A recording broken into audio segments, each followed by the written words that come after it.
Turn up to this one, no hot water fault. Electrician has already been, said it was the Y-plan valve. It is a Y-plan system, let's check it out. Whip out the breakdown Bible. Scroll down to Y-plan fault finding, flow chart, no hot water. There is display on the programmer. Check hot water's cooling on programmer and that the cylinder stats turned up.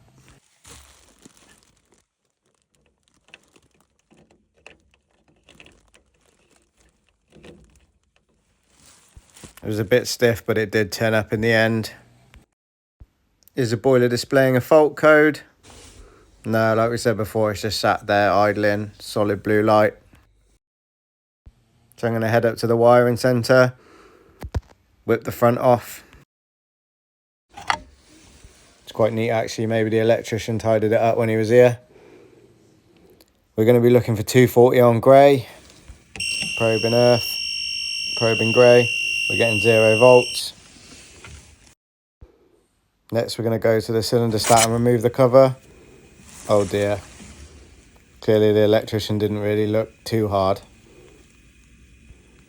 My suspicion is it's going to be this, but we'll have a look anyway. We'll finish the flow chart.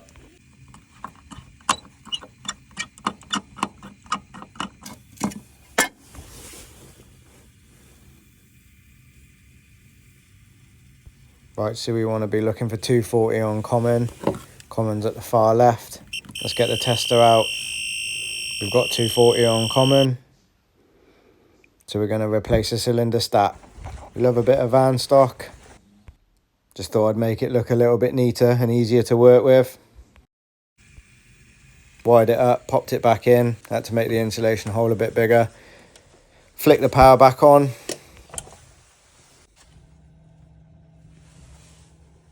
Can hear the boiler kick in, green lights on, happy days.